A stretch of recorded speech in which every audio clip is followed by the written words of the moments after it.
The blood hit the floor before anyone had time to think. A man was dying on the table, so Paul, decorated military commander, classified mission, 3 minutes from gone, and the most experienced trauma mind in that building was standing in the corner holding a clipboard because some surgeon with a god complex had told her to stay out of his way. Dr. Mason Reed was wrong about the injury. He was wrong about the treatment. And he was about to be wrong about Emma Carter in a way that would end his career. In 60 seconds, she would step forward. In 60 minutes, the United States Army would walk through those doors. If this story already has you hooked, follow along, hit like, and drop a comment with the city you're watching from. I want to see how far this story travels. North River Trauma Center sat on the eastern edge of Ashcroft, Oregon, wedged between a long freight corridor and a neighborhood that still hadn't decided what it wanted to be. The building itself was honest in the way ugly things can be.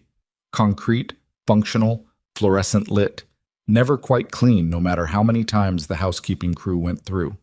It handled everything the city threw at it: car crashes on Route 9, industrial accidents from the packing district, the slow parade of human damage that a Level 1 trauma designation invites without apology. Emma Carter had worked the overnight rotation for 11 months. She showed up 7 minutes early, always. She kept her station organized in a way that other nurses called excessive, and that she called muscle memory. She double-checked dosage calculations that most experienced staff trusted to instinct. She moved through the unit with a kind of careful deliberateness that read, to people who didn't know her, like uncertainty. People who didn't know her were most people. She was 29. She kept her dark hair clipped back and her scrubs pressed. She didn't talk much during shift changes, didn't linger in the break room, didn't join the group text that circulated through the trauma nursing staff. She was polite when spoken to and quiet when not, and the combination made her invisible in a way that some people took for weakness. Dr. Mason Reed took it for exactly that. Reed was 37, board certified, and possessed of the specific confidence that comes from being told you're exceptional for so long that you stop questioning it. He ran the trauma bay the way some men run meetings, loudly, with constant reassurance from the people around him that he was the smartest person present. He was good. He knew it. The problem was he knew it the way a hammer knows about nails. The first time he spoke directly to Emma, she'd been 2 weeks on the unit. She had flagged a medication interaction on a post-op chart. The kind of thing that gets caught or doesn't. The kind that, if it doesn't get caught, lands someone in a second surgery they didn't need. Reed had looked at her note and then looked at her. "Did you run this by Dr. Patel?" "I tried to. He was with a patient. The interaction looked time-sensitive."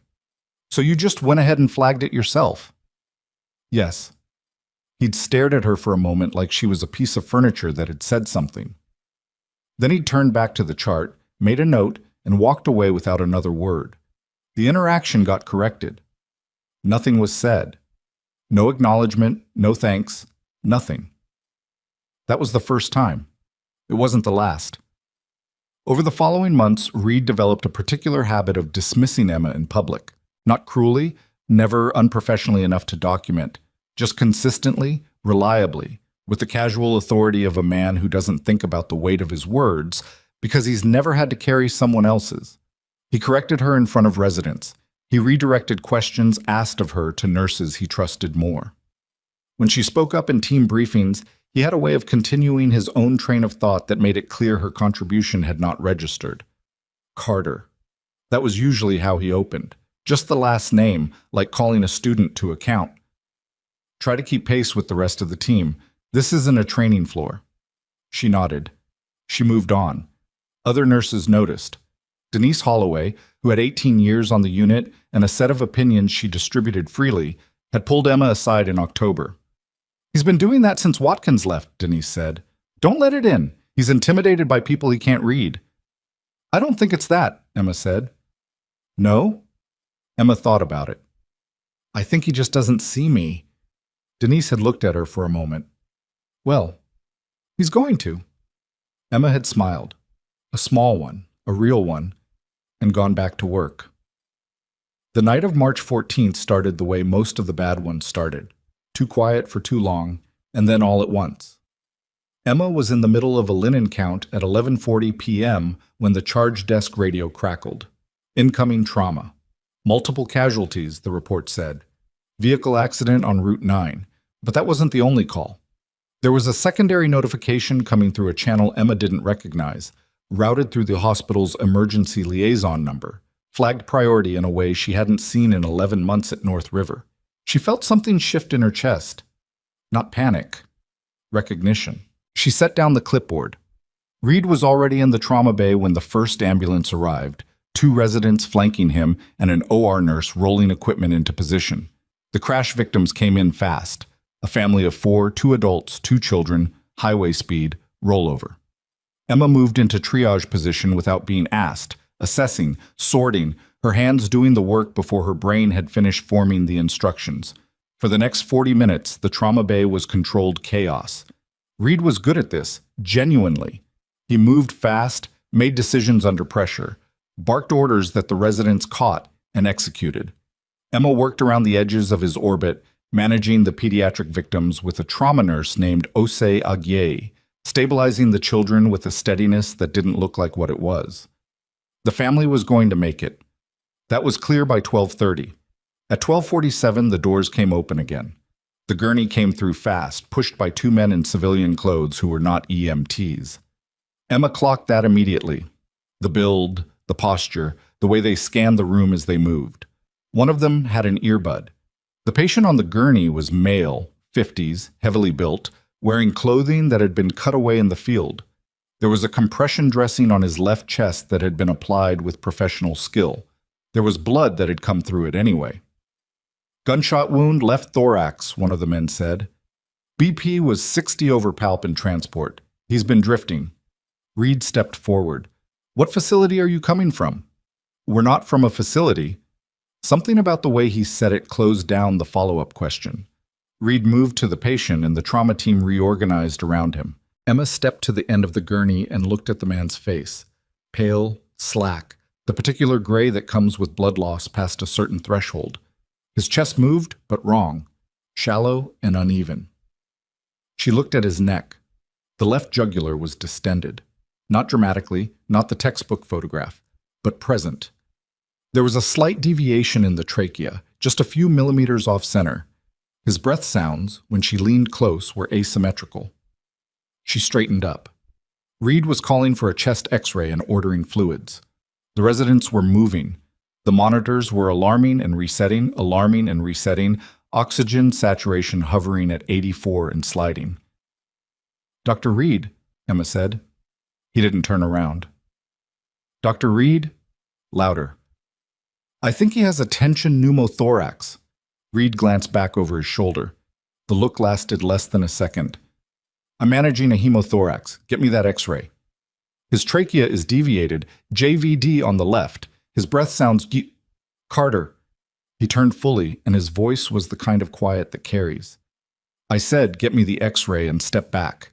You're interrupting a resuscitation. Osei was watching her from across the room. Denise, at the supply station, had gone still. Emma looked at the patient. The saturation read 79. The waveform on the cardiac monitor was starting to shift. She looked at Reed. He's going to arrest, she said. Step back. She didn't move. What happened next took 11 seconds. She counted them later, in the parking lot, sitting on a concrete barrier with her jacket over her shoulders and her hands completely steady in a way she didn't understand until she stopped trying to. Emma reached past the resident on her left, picked up the 14-gauge needle from the procedure tray, and moved to the patient's left side. She found the second intercostal space, mid-clavicular line, by feel. No hesitation, no second-guessing, the action smooth and exact in the way that things are smooth and exact when they have been done before under conditions that make a hospital trauma bay look quiet. The needle went in. There was a rush of air. The saturation began climbing. 81, 84, 87, 90. The trachea, visible now that someone was watching for it, shifted back toward midline. The patient's color changed. The room was silent in the way rooms go silent when something has happened that everyone witnessed but no one has processed yet. The monitors steadied. The waveform normalized. The patient's chest rose, both sides, evenly, for the first time since he'd come through the door. Reed was standing 18 inches from her, absolutely still. Emma stepped back and set the needle in the sharps container. Tension pneumothorax, she said quietly, to no one in particular. Not hemothorax. The patient's hand moved. It moved toward her, reaching blind, the way people reach when they're coming back from somewhere far. She took it without thinking. His grip was weak but deliberate. His eyes opened. They were blue, sharp even now, the eyes of someone who had spent a career watching rooms. He looked at her face, and his lips moved. Phoenix. The word was barely sound. She felt her jaw tighten. His arm rose, slow, effortful, shaking at the elbow, but it rose all the way. His hand came to his brow, a perfect military salute held for 3 full seconds before his arm dropped back to the gurney. No one in the trauma bay said anything. Reed turned toward Emma, and his face had done something complicated that hadn't resolved yet into any readable expression. Denise, from across the room, was looking at Emma with an expression that asked a question Emma wasn't ready to answer. Emma took a breath. Let it out. He needs a chest tube, she said, and a CT to rule out associated injury. She pulled off her gloves. I'll get the setup. She walked to the supply station and did not look at anyone. In the hallway outside the trauma bay, one of the men in civilian clothes, the one with the earbud, had stepped away from the wall. He was on a phone. His voice was low, but Emma caught 2 words as she passed. General Mercer. She kept walking. The next 90 minutes were procedural. The chest tube went in. The patient stabilized. Reed managed the room with efficient authority, and no one mentioned what had happened, and the silence around it felt like pressure building behind a wall. At 2:15 a.m., the administrator on call, a thin man named Gerald Pugh, who wore his hospital ID clipped to his lapel even at this hour, appeared at the trauma bay entrance. He spoke to Reed in a low voice for several minutes. Reed nodded once, twice, and then looked toward Emma. She already knew. Pugh came to her at the supply station. He was apologetic in the practiced way of someone who has delivered bad news many times and learned to do it in a tone that mostly protects himself. Miss Carter, we need to speak with you in private. About what happened? About several concerns that have come to our attention regarding tonight's events. She set down what she was holding. Now? Yes. The office was small and beige and smelled like old coffee. Pugh sat across from her. Reed came in 2 minutes later and took a position near the window, hands in his pockets. There was another administrator she didn't recognize, a woman named Strickland, who apparently covered liability matters, and who introduced herself once and then stopped talking. Pugh said, "It's been reported that you performed a procedure without physician authorization, that you ignored a direct order from the attending trauma surgeon, and that your actions constituted a physical intrusion on a physician's patient management. We take these allegations very seriously." Emma looked at him. The patient had a tension pneumothorax. He was 60 seconds from arrest. That determination was not yours to make. The determination was correct. Ms. Carter. His saturation was 79. His trachea was deviated. His JVD was... I understand you believe your assessment was accurate, Pugh said. The question is one of protocol, of scope of practice, and of the conduct. She assaulted me, Reed said from the window. His voice was controlled. She reached past me, took equipment from a sterile field, and performed an invasive procedure without consent from the attending. That's battery. That's a licensure issue. Emma looked at him. He didn't look away. She also, Reed continued, created confusion in an active resuscitation that complicated my management of the case. The saturation had been 79. The patient had said, Phoenix. The patient had saluted her. Emma folded her hands on the desk and said nothing. Pugh said, "We're going to need to place you on administrative leave pending review. We'll need your badge and access card." She reached up and unclipped her ID. She set it on the desk. She stood. "The chest tube needs to be monitored every 2 hours," she said. His output was 180 cubic centimeters in the first hour, which is within range, but given the mechanism, I'd watch closely for reaccumulation. And he should have a repeat chest x-ray at 0600. Strickland wrote something down. Emma didn't know why. Security met her in the hallway. Not unkindly. The officer's name was Tomas. She knew him from the night shift, and he looked like he wished he were doing anything else. He walked with her to her locker. She took her bag, her jacket, her phone charger. She did not take the photograph she'd put on the inside of her locker door in November, a landscape shot from somewhere she wasn't supposed to have been, taken in better light than that country usually got. She left it. Tomas walked her to the side exit. He held the door. She stepped out into the cold. The parking lot was dark except for the overhead lights, orange and flat. There were 3 vehicles near the ambulance bay that she hadn't noticed before. Black SUVs, government plates, engines off, but the exhaust fumes still hanging in the cold air. A man in dark clothing stood near the farthest one, watching the hospital entrance. He wasn't hospital staff. Emma walked to the concrete barrier at the edge of the staff lot, sat down, and pulled out her phone. She stared at the screen for a moment without unlocking it. The cold was real and immediate, and she was glad for it. She thought about the way the patient's hand had reached for her. She thought about the word he'd said. Phoenix was not her name. Phoenix was a designation she had carried for 4 years in a unit that did not officially exist, doing work that was not officially documented, in places that were not officially visited by anyone from the United States military. She had been very good at that work. She had come home from it in one piece, which was more than some. She had spent 11 months being told she moved too slowly and thought too carefully and didn't belong in a level 1 trauma center. She sat in the cold and looked at the government plates on the SUVs and waited, without quite knowing she was waiting, for what came next. Her phone buzzed. Unknown number. She answered it. "Miss Carter." The voice was military in the way that doesn't need a uniform to announce itself. "This is Colonel Schaffer, aide to General Daniel Mercer. We understand you've been separated from North River tonight. The general would like to speak with you." She looked at the SUVs. "He's in one of those trucks, isn't he?" she said. A pause.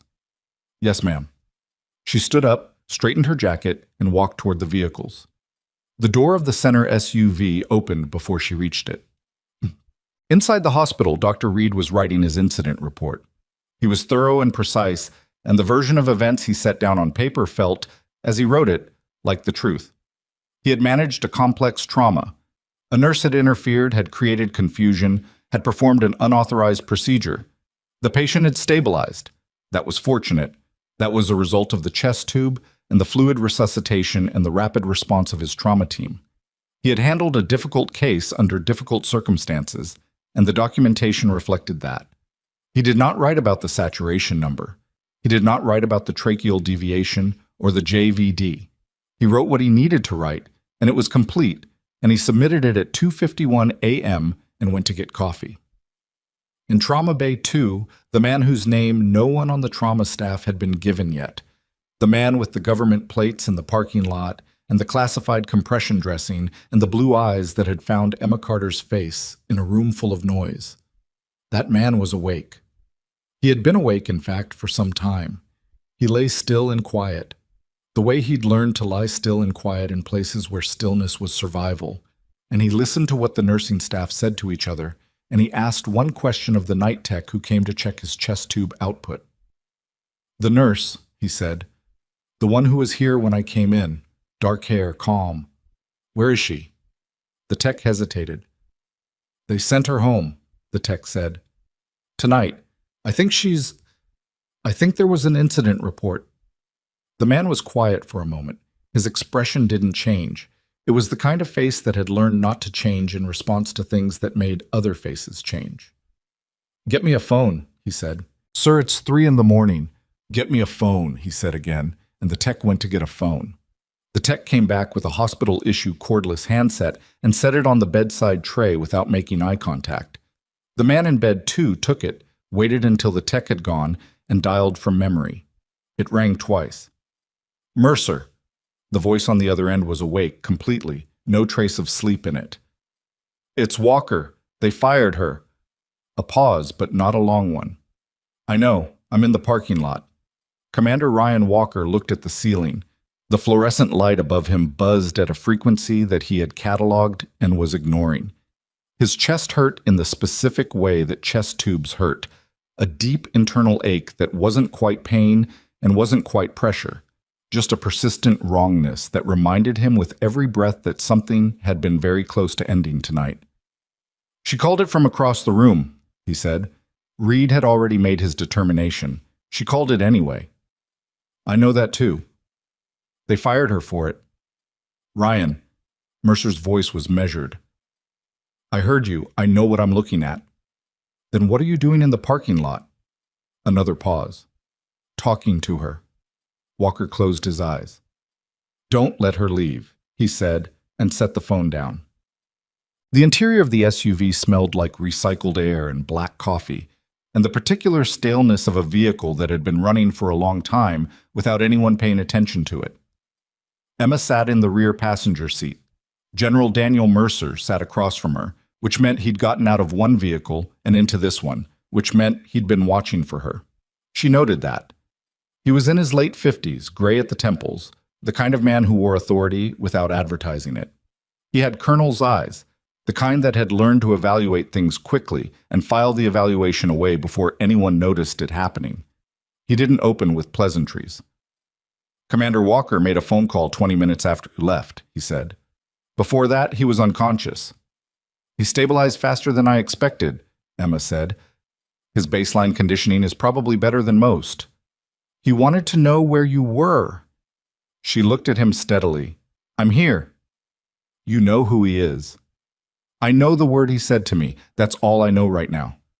Mercer looked at her for a moment. There was something behind his eyes that she couldn't identify, some calculation that was running too deep to read. He said Phoenix. Yes. Do you know why? Emma looked out the window at the parking lot. The orange lights made everything look like it was on the verge of something. I spent 4 years attached to a special operations element. I can't tell you which one or where. What I can tell you is that the personnel who came through our treatment facility used call signs, not names, and Phoenix was mine. She turned back to him. The fact that Commander Walker knew that word means he went through that facility at some point. 3 times, Mercer said. 2019, 2021, and the last one in 2022, which almost wasn't a last one. Emma said nothing. You weren't there for the 2022 rotation, he said. No, I'd already separated.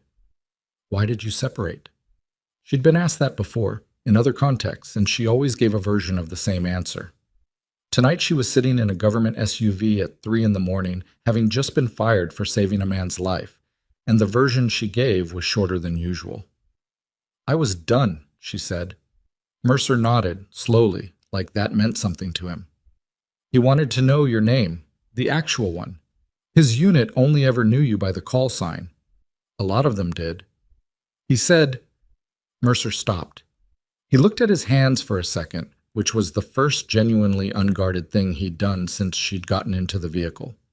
He said he'd had nightmares about that treatment facility, about waking up and not being able to thank the people who kept him alive. He looked up. He didn't mean that as a bad thing. Emma felt something shift behind her sternum. She kept her face still. The hospital fired me, she said. Dr. Reed filed an incident report. There'll be a licensure review.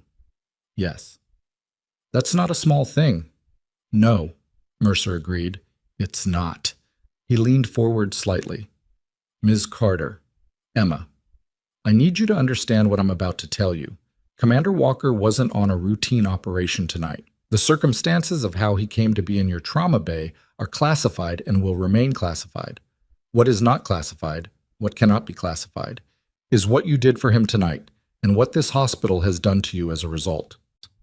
His voice was even, precise, the voice of a man who had delivered difficult information in difficult rooms and learned to put the weight of it exactly where it needed to go. I have authority here, and I intend to use it. Emma looked at him. What does that mean, specifically? It means you should be inside that hospital. She was quiet for a moment. You can't just walk into a civilian hospital and overturn an administrative decision. No, he said. I can't. A pause. But I can walk into a civilian hospital and make certain that every person who made that decision understands the full scope of what they did tonight. And I can make certain that the documentation of Commander Walker's case is accurate and complete. He held her gaze. Sometimes that's enough. And if it's not? He almost smiled. It wasn't warm exactly, but it wasn't cold either. Then we take the next step, Outside, the man with the earbud had moved from the far SUV to the hospital entrance. Emma watched him have a brief exchange with the security officer on the door. Tomas, again, who looked increasingly like a man having a night he hadn't signed up for. The exchange lasted about 45 seconds.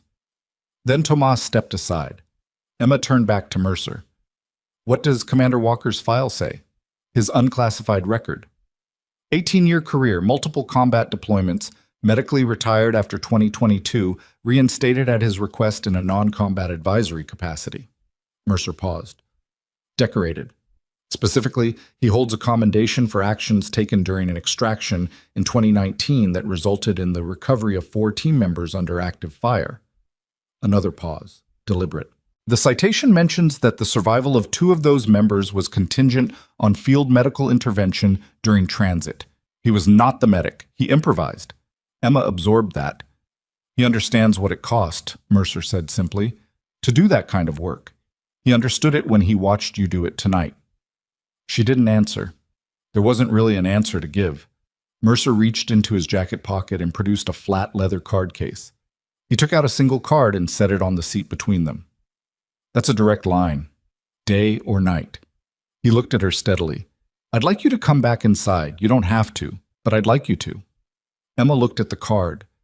She looked at the hospital entrance where the man with the earbud was now standing just inside the glass, visible through the doors. She picked up the card. I need to get my locker combination, she said. I left something. Ciao. Gerald Pugh was not a man who handled surprises well, and the night of March 14th was beginning to feel like an extended test of that particular weakness. He had gone back to his office after the termination meeting with a sense of things being resolved, a sense that the uncomfortable situation in the trauma bay had been contained. He was working through his own incident documentation when his assistant, Rena, who should have gone home at midnight and hadn't, knocked on his open door. There are military personnel at the main entrance, Rena said, like actual military, in uniform. Pugh looked up. What? 4 of them. One appears to be a general. They're asking for you. Pugh stared at her. For me, specifically. Yes. He put down his pen. The walk from his office to the main entrance took 4 minutes and felt longer. He straightened his jacket twice. He checked his hospital ID, which was still clipped to his lapel, which was where it always was, which he didn't know why he was checking. General Mercer was standing in the main lobby with the specific quality of stillness that made it clear the lobby belonged to him now, not to the hospital. He was in full uniform, ribbons, and the aide beside him had a document case under his arm that looked official in a way that made Pugh's stomach make a decision his brain hadn't finalized yet. Mr. Pugh? Not a question. General, Pugh checked the rank insignia. Mercer, I'm sorry. I wasn't aware. You had a patient admitted tonight. I'm not going to give you his name because it won't appear anywhere in your system correctly anyway. He's in your trauma bay. He's alive because a nurse named Emma Carter performed an emergency needle decompression at approximately 12:54 this morning. Pugh opened his mouth. I understand you terminated her employment at approximately 2:30 a.m., Mercer continued. I'm going to need you to walk me through the reasoning on that. General, this is a private hospital matter involving... I'm aware it's a private hospital matter. Mercer's voice didn't change volume or temperature. It didn't need to. And you're welcome to keep it that way.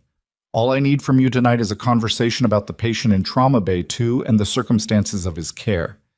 How that conversation proceeds is largely up to you. Pugh looked at the aide with the document case. Is there somewhere we can sit down? Mercer asked. Reed found out at 4:15 a.m., which was how long it took for word to travel from the front desk through the overnight charge nurse through the resident who'd been in the trauma bay during the incident to the on-call lounge where Reed had gone after finishing his documentation. The resident was a second-year named Thea Okonkwo, who had the misfortune of being the one to deliver the information and the fortune of being perceptive enough to have been watching everything in that trauma bay with careful, filing away attention. There's a general in Pugh's office, she said. Military, actual military, something about the patient from tonight. Reed was holding a paper cup of coffee. He set it down. Which patient? The one with the pneumothorax. He didn't react. He was very good at not reacting, which was different from not feeling the thing that would have produced the reaction. What does a general want with a trauma patient? Thea looked at him. She was 26 years old and had spent the last 8 months watching how people in this hospital moved around each other, who deferred to whom, what it cost. She had been in the trauma bay at 12:54 a.m. She had seen the saturation number. She had seen Emma Carter's hands. I don't know, she said. But they also said that Carter's in the building. Reed was very still for a moment. She was terminated. I know, but someone let her back in.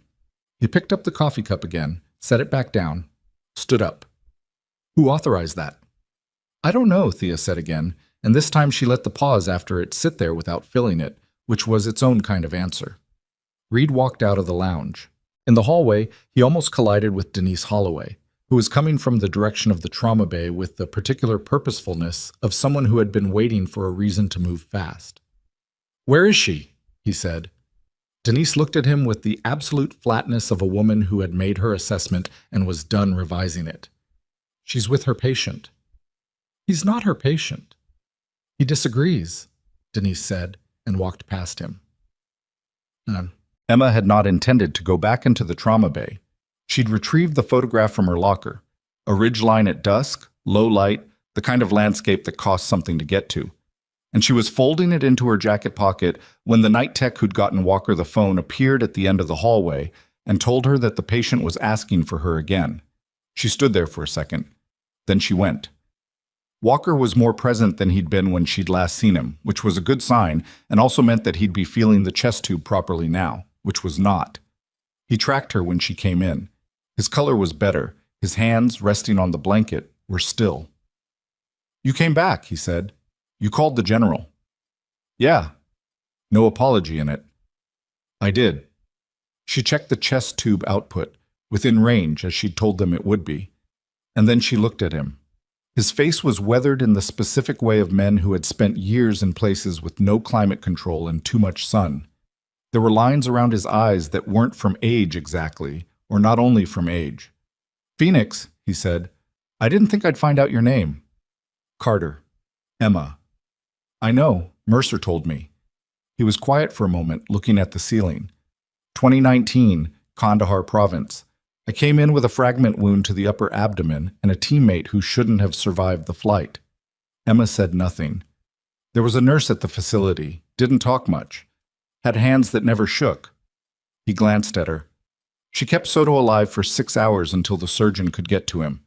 I watched her work and I thought, I've seen medics in the field, I've seen ER teams, I've seen good doctors do good work, but that was something different. Soto made it, Emma said. It wasn't a question.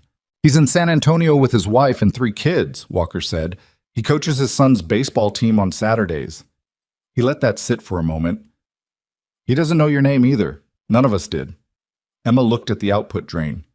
It was the job. I know what it was. His voice was quiet, but not soft.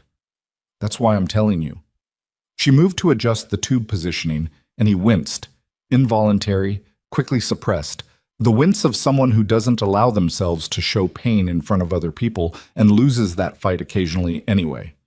Sorry, she said. Don't be. He watched her work. They really fired you. Yes, for saving my life. For performing a procedure without physician authorization. She kept her voice neutral. Technically, that's accurate. Technically, he repeated, and the word had a specific dryness to it. The physician's documentation will reflect his management of your case. My intervention will be characterized as unauthorized interference. She finished the adjustment.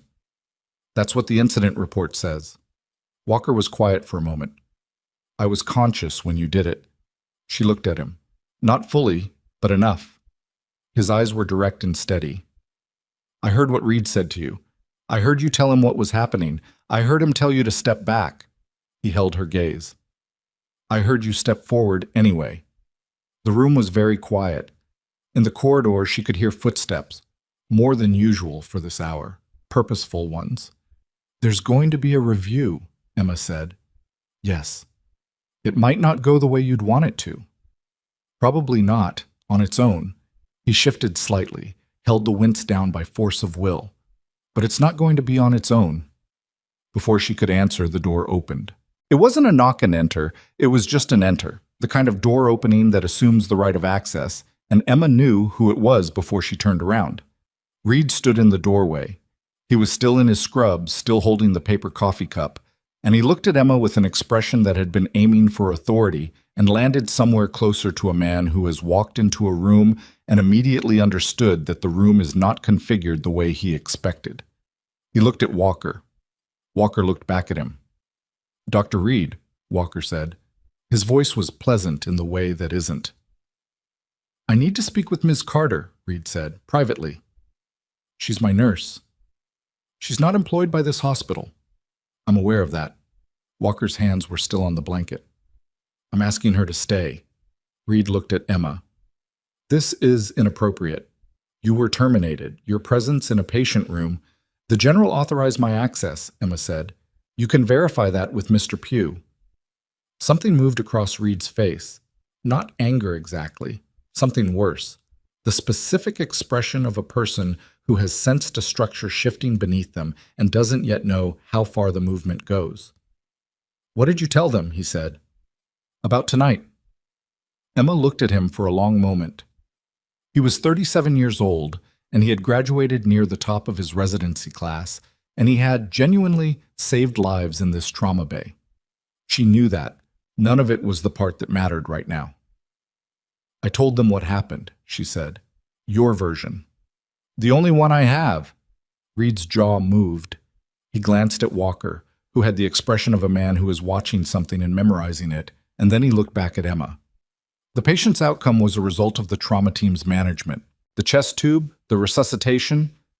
"The patient arrested," Walker said quietly. Reed stopped. "Not fully," Walker continued, "but close. I felt it." He held Reed's gaze. "I've been in the field long enough to know what it feels like when your body is deciding something, and I know what it feels like when someone interrupts that decision."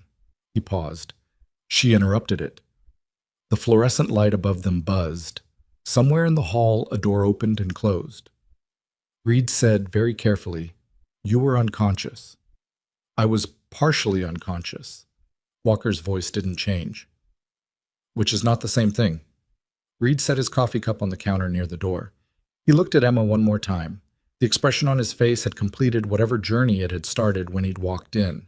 It had settled into something that she didn't have a name for, something that was awareness and resistance mixed together in a way that hadn't resolved into a decision yet. "This will be reviewed," he said. "I know," Emma said. He left. She stood in the room for a moment after the door closed, looking at the place where he'd been standing. "He's going to make it difficult," Walker said. "He's going to try." She turned back to the output drain, checking it a second time because it gave her hand something to do. "He has a documented account filed. He has seniority. He has the institutional support of people who have worked with him for years." "And you have?" She thought about it. "The truth. And apparently a general." Walker made a sound that might have been a laugh if his chest tube hadn't made laughing complicated. "The truth is good. The general doesn't hurt." "I've been doing this 11 months, she said.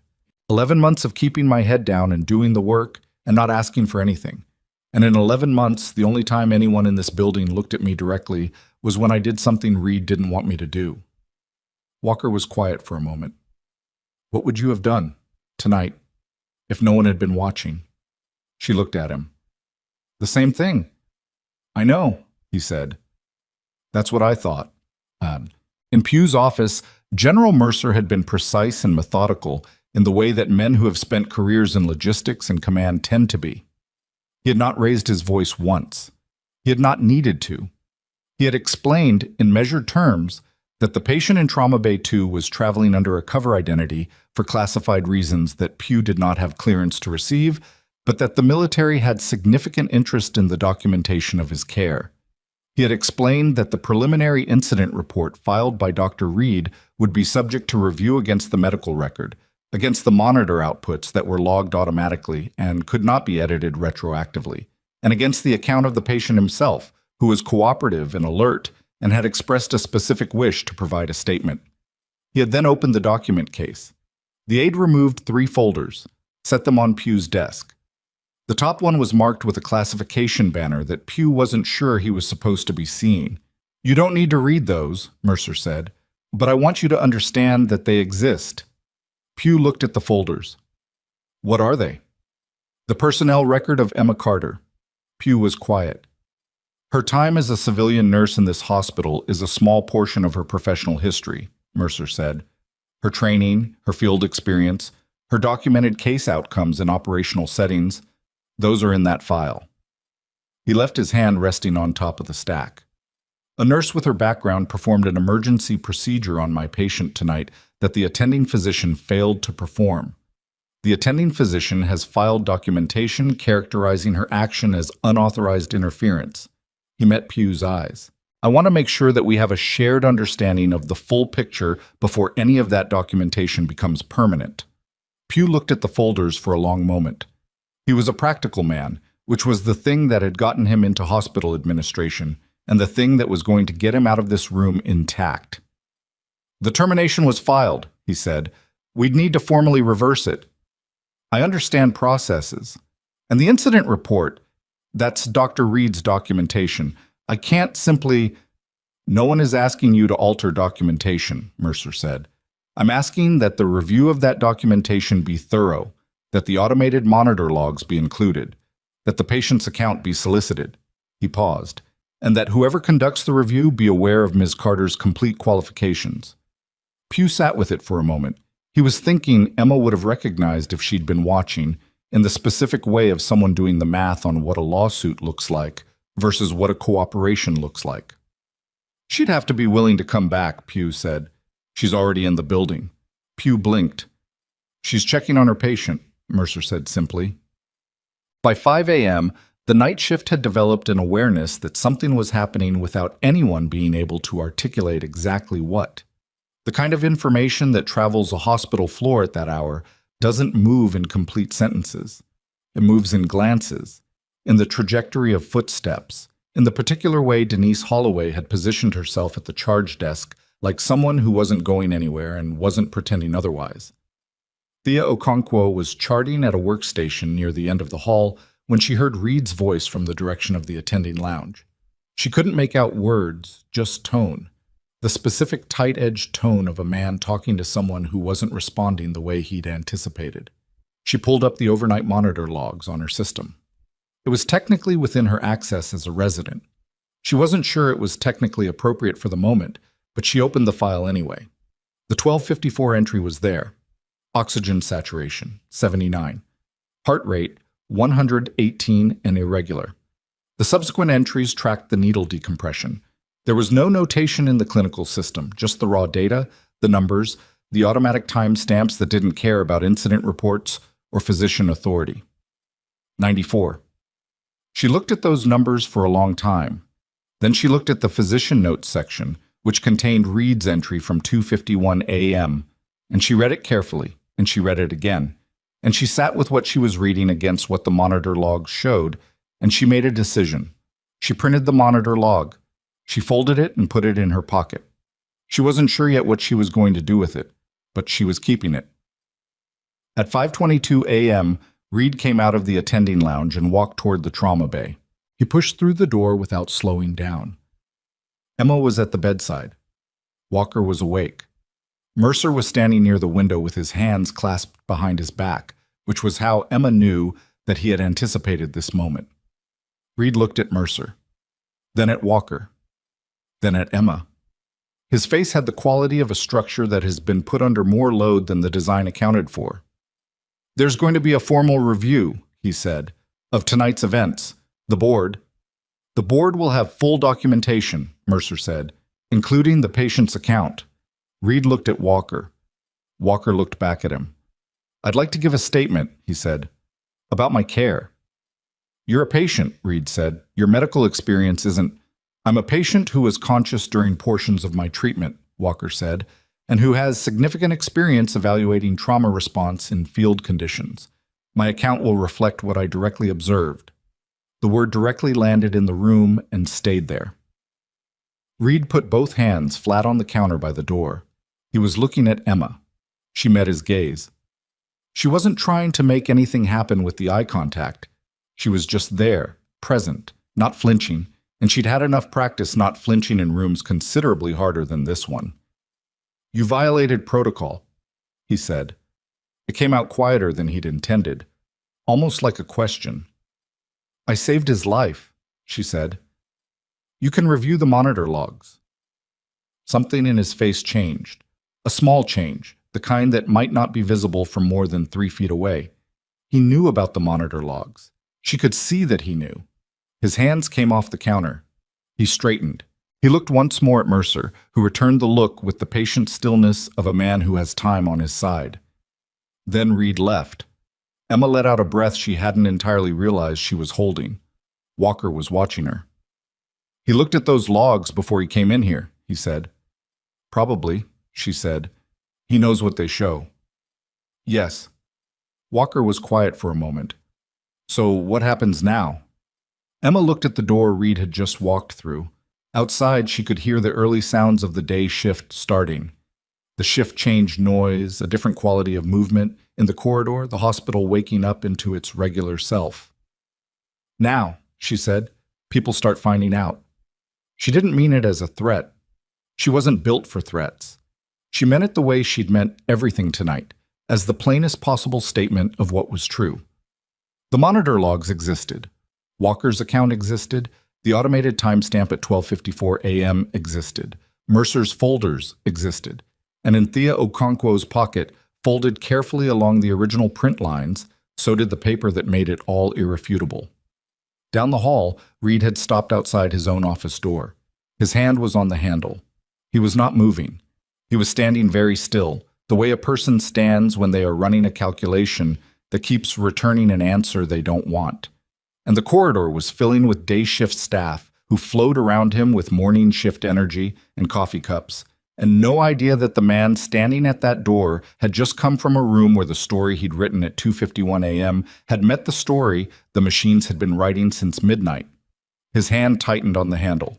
He went inside and locked the door. The locked door lasted 40 minutes. That was how long it took for the day shift to fully turn over, for the morning charge nurse to clock in, for the first attending of the day, Dr. Priya Nair, general surgery, who had no connection to last night's events and no patience for administrative entropy, to notice that the overnight trauma bay documentation had a gap in it that shouldn't exist. Nair flagged it to the charge desk at 6:08 a.m. The charge nurse, a veteran named Marcus Webb, who had been at North River for 12 years, and who had heard the parking lot rumors before he'd even badged in, pulled the record and went quiet in the specific way of someone who has found something they weren't expecting to find. The physician note from Reed, timestamp 2:51 a.m., documented a hemothorax. It described the chest tube placement as the primary intervention. It mentioned a disruption in team protocol by ancillary staff as a complicating factor. The automated monitor log, which fed directly from the bedside equipment and which no one, not Reed, not Pugh, not anyone filing incident reports at 3 in the morning, had thought to address, told a different story. It told the story in numbers.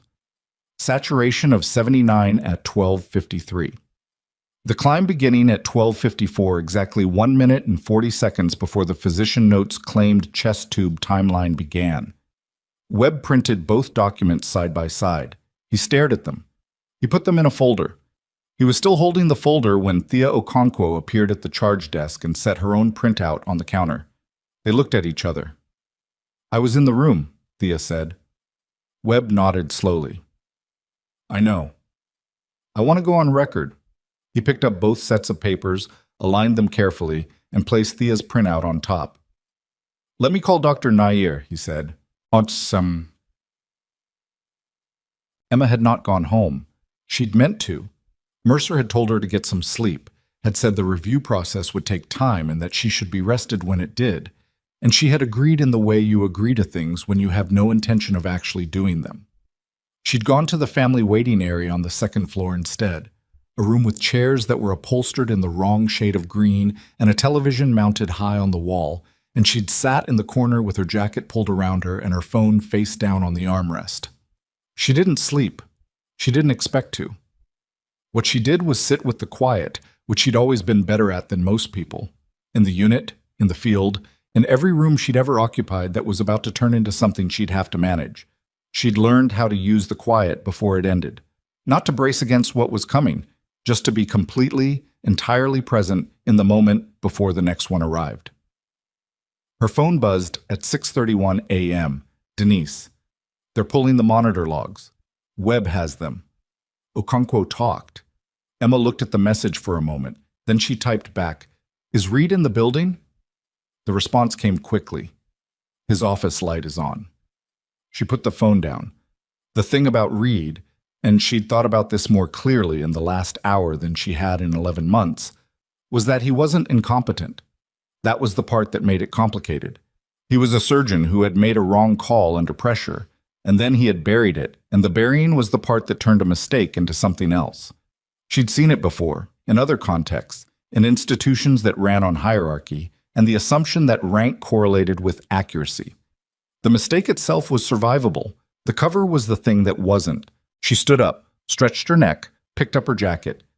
She was halfway to the elevator when her phone buzzed again. Not Denise this time.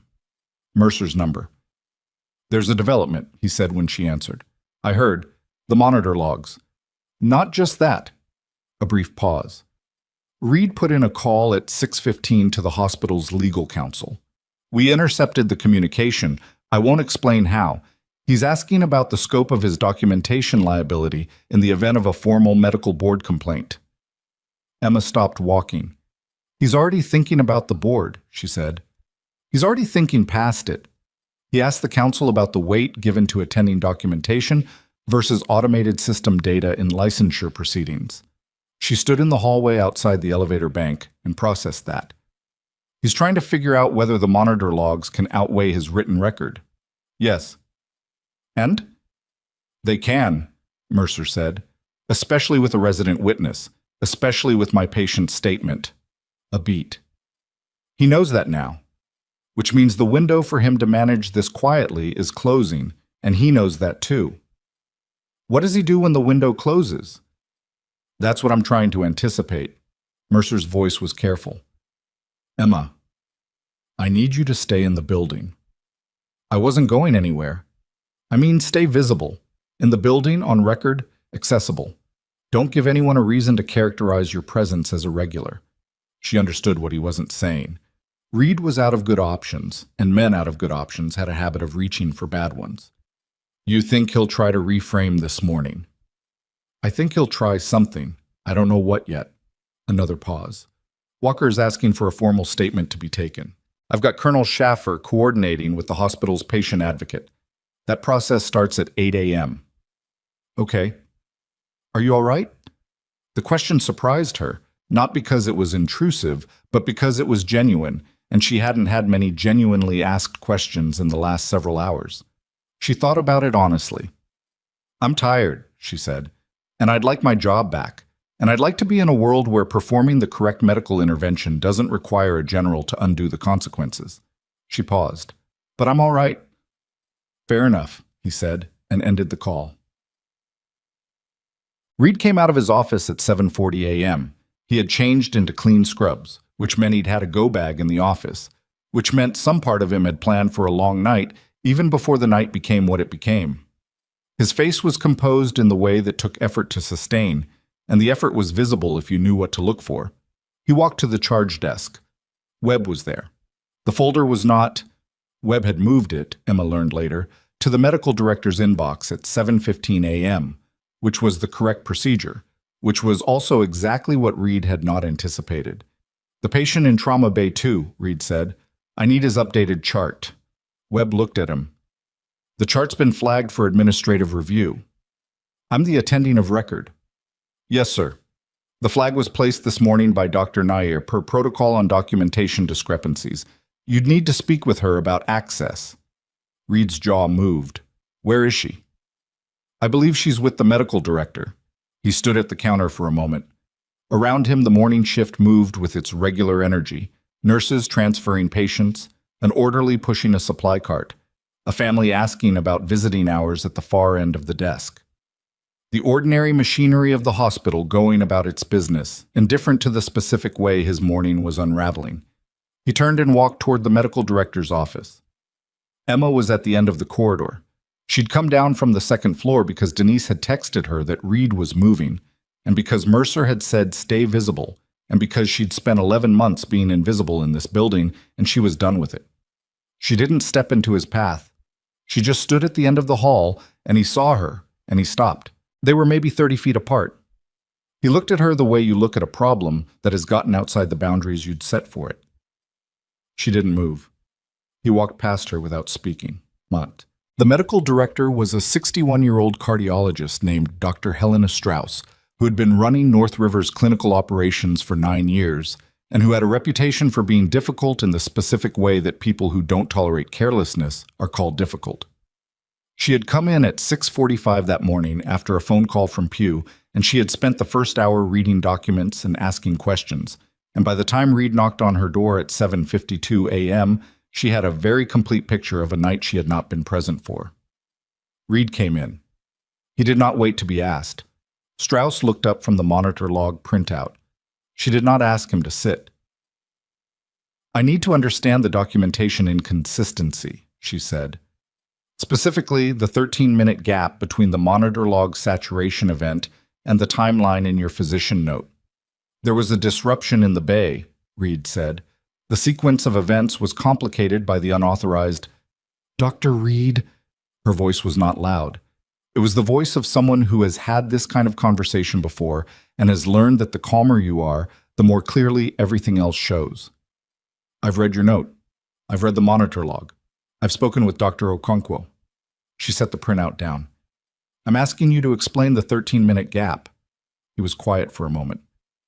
"The automated data doesn't capture the full clinical picture. It captures saturation. There were extenuating 79% saturation, Dr. Reed. That's not a clinical nuance. That's a critical event." She picked up a second document. Dr. Okonkwo's statement places the needle decompression at 12:54 a.m., which corresponds with the saturation recovery in the log. Your note documents the chest tube as the primary intervention without mentioning the decompression. She held the paper steady. "How do you explain that?" Reed was quiet. It was a different kind of quiet than the one he'd been using all morning. The effortful kind had finally failed, and what was underneath it was the quiet of a man who has reached the edge of the terrain he'd prepared for and is looking at what comes after it. "I was managing a complex trauma," he said finally. "There were multiple simultaneous interventions. My documentation may not have captured," Strauss said it flatly. "A physician performing a needle decompression in your trauma bay during an active resuscitation may not have captured." The silence lasted 3 seconds. "I'll need your attending privileges suspended pending a full review," Strauss said. "Effective immediately. You'll receive formal written notice within the hour." Reed stared at her. Something moved across his face. Not the controlled management of the last several hours. Not the composure he'd sustained through the night. Something rawer. Something that looked briefly like disbelief. Like the specific shock of a person who has genuinely convinced himself of the version of events he wrote down and is only now confronting its limits. "I saved that patient," he said. "The outcome, the patient's account will be part of the review," Strauss said. "Along with the monitor data, Dr. Okonkwo's testimony, and Ms. Carter's account." She looked at him directly. "The outcome, Dr. Reed, was not a result of your management. The monitor log makes that clear, and I think you know that." He said nothing. "You may go," she said. Emma heard about the suspension from Denise, who heard about it from Webb, who had been outside Strauss's office when Reed came out. The word Denise used was gray. She said Reed looked gray, which was a specific description from someone who had looked at enough faces in crisis to know what that color meant. Emma was back on the second floor in the family waiting area when Denise found her in person. "Strauss wants to see you," Denise said. "At 9. Emma looked at the clock on the wall. It was 8:14. "How's Walker?" she said. "Stable. Schaffer's with him, taking the statement." Denise sat down in the chair across from her. She was a big woman, solid with 20 years of night shift in her face and hands, and she sat with the particular ease of someone who has stopped performing composure and just has it. "Emma," I know. You don't know what I'm going to say. You're going to tell me the review process is going to be hard.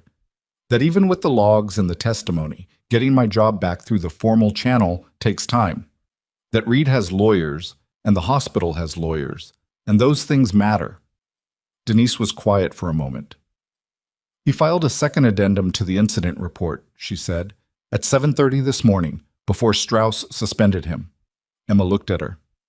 He added language about your conduct being erratic, that you had argued with him multiple times during the resuscitation, that you appeared agitated, that he had concerns about your clinical judgment prior to the procedure. Denise's voice was flat and careful. He's building a character argument. Emma sat with that. She looked at the television, which was showing a morning news program with the volume off. A meteorologist was pointing at a weather map with the specific energy of someone who finds weather genuinely interesting.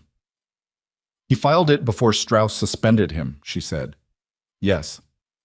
Which means he had it drafted earlier, before he even went into Strauss's office. Looks that way. She understood what that meant. The addendum wasn't a response to the meeting with Strauss. It had been prepared in advance, which meant he'd known the logs existed and had prepared a character counter before he'd made his last attempt to manage the chart access. It was a two-track approach. Close off the documentary path, and if that failed, attack the person. She'd seen it before, not in hospitals.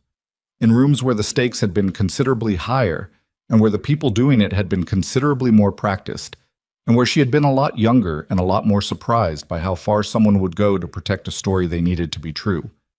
She was not surprised now. She was tired and she was cold, and she wanted this to be over, and she was not surprised. Mercer needs to know about the addendum, she said. I figured. Denise stood. I'm going to call him. Denise? She looked up. Did Webb already give the folder to Strauss? Both printouts? First thing. Okay. Emma looked back at the television. The meteorologist was still talking. Then Reed's addendum lands on top of a record that already includes the monitor log and Okonkwo's testimony. He's added a character argument to a factual record that contradicts his account of the facts. She thought about it. It's not nothing, but it's not what he needed it to be. Denise considered that. What did he need it to be? Earlier, Emma said simply. He needed it 3 hours earlier before the log was in Strauss's hands. He waited too long. She said it without satisfaction. It was just true. Denise left. Emma stayed in the chair. She looked at her hands, which were resting in her lap, which were steady, which had always been steady in the moments when steadiness mattered, and which she had never quite decided whether that was a gift or just the result of having done hard things in hard places until the body stopped registering the difference. At 8:47 a.m., her phone buzzed. Mercer. She answered before the second vibration. The addendum, she said. I have it. His voice was different. Not the measured patience of the overnight, something sharper. Emma, there's something else. She waited. Reed made a call at 8:20 a.m. to a board member. Personal call, not through legal. A Dr. Ferdinand Cast, who sits on North River's Physician Quality Committee. She sat very still. Cast has the authority to convene an emergency committee review, Mercer said. If he does, the terms of the review are set by the committee, not by Strauss. The administrative suspension Strauss issued could be paused pending that process. And the committee review would be conducted by physicians, Emma said. Peers. His peers. Yes. And my reinstatement would be subject to the same committee's assessment of the incident. A pause. Reed is trying to move the game to a board he knows. Emma stood up from the chair. She walked to the window. The parking lot below was gray and ordinary in the morning light. The government SUVs gone now, replaced by the regular staff parking lot filling up with the day shift. Nothing to look at. She looked at it anyway. Can he get to Cast? She said. He already did. Cast has called 2 other committee members as of 8 minutes ago.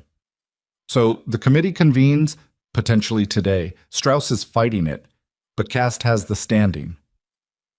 Emma closed her eyes for 3 seconds. She had been here before.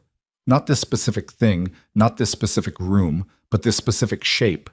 The moment when the process that was supposed to protect you reveals itself as a structure that belongs to someone else, that has always belonged to someone else, and the only question is whether you have something that survives the structure. She opened her eyes. The patient's statement, she said. Well, Walker's statement. Is it complete? Schaffer finished at 8:40. Is it notarized? Formally submitted? Yes. And it's in Strauss's hands? As of 8 minutes ago, yes. Then it's in the record before the committee has standing to convene, Emma said. Whatever Cass does from here, Walker's account is already documented. He can't pull it. Mercer was quiet for a moment. She could hear something in the background. Movement, voices, the sound of a space with more people in it than it had last night. Emma, he said, I need you to go to Strauss's office. Now, not at 9. Now. What's happening? Cass is in the building. She was already moving toward the door when Mercer said one more thing, and the thing he said changed the shape of the next hour completely. And he didn't come alone, Mercer said. He brought Reed's attorney. The hallway between the second-floor family waiting area and Strauss's office was not long. Emma covered it in under 2 minutes, walking fast without running, which was a distinction that mattered in a building full of people who were already watching. She took the stairs instead of the elevator because the elevator had a camera and a delay and a tendency to open onto whatever floor needed it most, and she needed to control her arrival. The stairwell was concrete and cold and smelled like cleaning solution, and she used the 45 seconds of it to get her breathing right. Not to calm down. She was already calm in the way she'd been calm in worse places than this, just to be precise about what she was walking into. Reed's attorney was a variable she hadn't calculated. Mercer hadn't said the name, hadn't had time, but an attorney at 8:52 in the morning, retained and present, meant the call had gone out before dawn, which meant Reed had started building a legal wall before he'd tried the medical one. He'd been running 2 tracks the whole time, the administrative track through CAST, the legal track through counsel. And the monitor logs and Strauss's suspension had forced both tracks into the open at once. She pushed through the stairwell door onto the administrative floor. Strauss's outer office was a small space with 2 chairs, a desk for an assistant who wasn't there yet, and a door that was currently closed. Standing outside that door were 2 people Emma didn't recognize. A man in a gray suit carrying a leather portfolio and a woman in hospital administrative clothing who had the look of someone waiting for permission to be somewhere she'd already decided she was going. The man in the suit looked at Emma when she came through the door. She looked back at him. "Ms. Carter?" he said. "Yes." Marcus Vale, representing Dr. Mason Reed. He said it the way attorneys say their own names, with the specific flatness of someone who knows the name is supposed to mean something and is waiting to see if it does. He held out a card. "I'd like to speak with you before you go in." She took the card, looked at it, put it in her jacket pocket. "About what?" "About your account of last night's events." He opened the portfolio, one smooth motion. "Specifically, about the characterization of your actions in the incident documentation." "I haven't given a formal account yet." "I'm aware of that." He looked at her carefully. He was good at looking at people. She could tell he'd done it professionally for long enough that he'd learned to make it feel like attention rather than assessment. "That's exactly what I'd like to discuss." She understood the shape of what he was doing. He wanted to talk to her before she talked to Strauss. He wanted to know what she had, and he wanted to have a version of this conversation in a hallway without witnesses instead of in a room where everything was recorded. It was reasonable strategy. It also told her something about what Reed's account couldn't survive. "I'll speak with you after I've spoken with Dr. Strauss," she said. "You have my number through the hospital's records." She walked past him to the door. She knocked twice. Strauss's voice came through. "Come in." Behind her, Vale said, "Ms. Carter, this conversation would be in your interest." She opened the door. "I appreciate that," she said, without turning around, and went inside. Strauss had moved from behind her desk to the small conference table in the corner of her office, which was where she conducted meetings she wanted on record.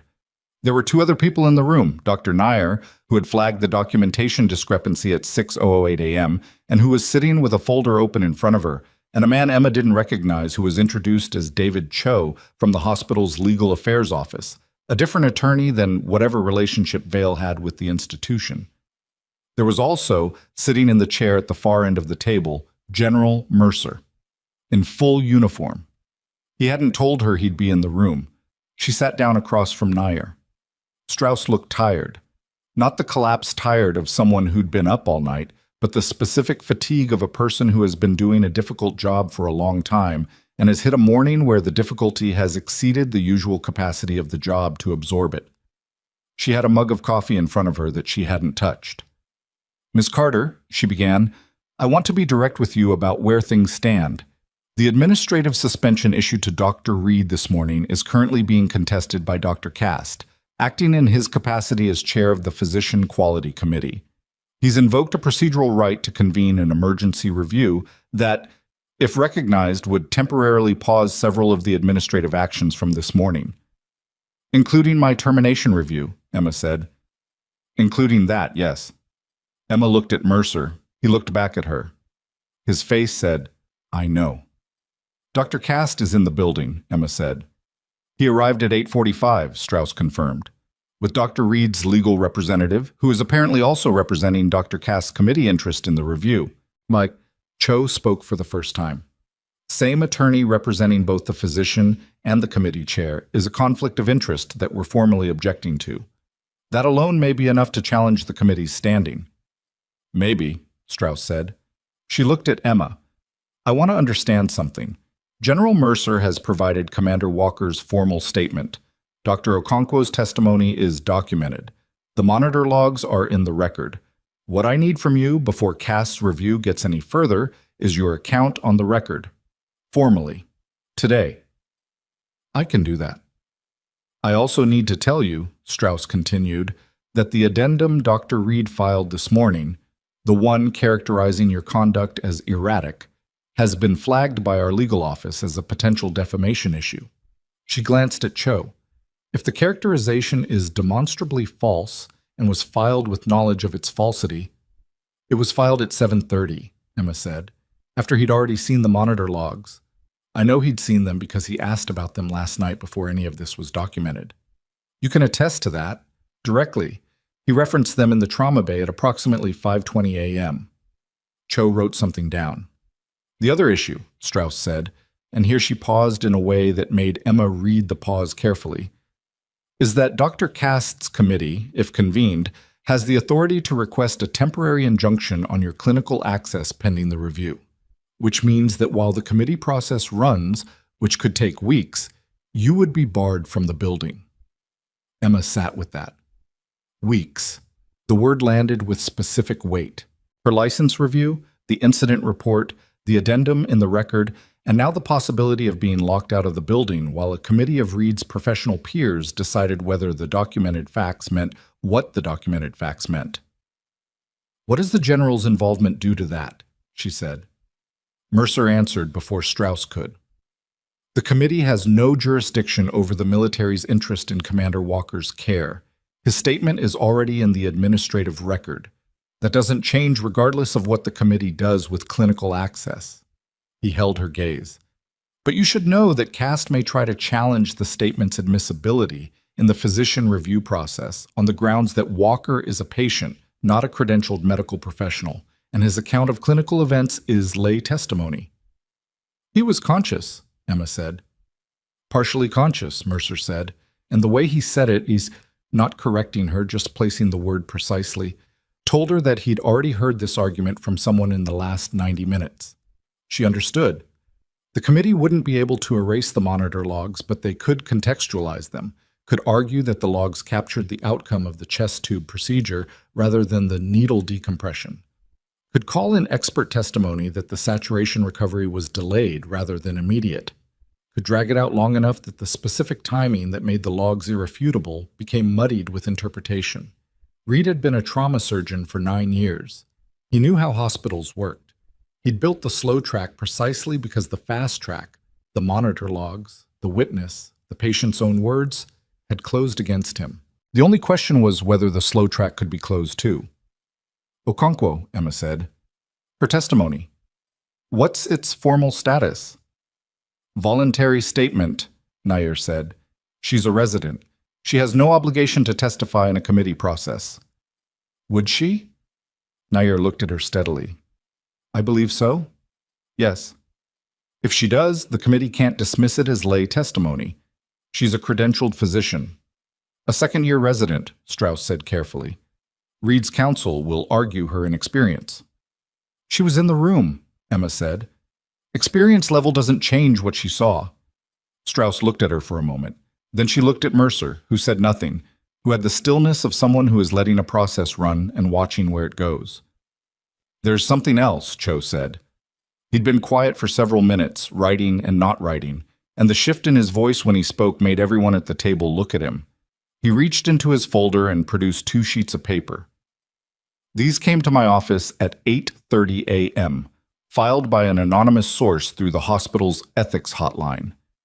He slid the papers to the center of the table. Emma looked at them. They were billing records. North River Trauma Center, patient accounts from the last 18 months, specific to the overnight trauma service. I don't follow, she said. Look at the procedure codes on the 3rd column, Cho said. She looked. The codes were standard billing notation. She recognized most of them from 11 months of clinical work. There were a handful she didn't. Those codes, Cho said quietly, correspond to procedures that were billed under Dr. Reed's attending number. Procedures performed by residents and documented after the fact, as attending supervised. He tapped the paper.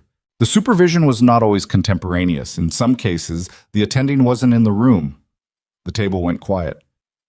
That's a billing fraud issue, Strauss said slowly. It's a billing fraud issue and a supervision compliance issue, Cho said. If the documentation reflects attending-level supervision that didn't occur, we have false billing to insurance carriers, potentially Medicare and Medicaid, which makes it a federal matter. Emma sat very still. She looked at the billing records. She thought about Reed's schedule, his habits, the way he moved through the overnight service. She thought about how many times she'd been in a room where a resident was managing a case, and Reed had come in afterward, reviewed the chart, added a supervision note. She had thought, when she'd noticed it, that it was a documentation shortcut. She had not thought to look at the billing codes attached to those supervision notes. Who filed this? Mercer said.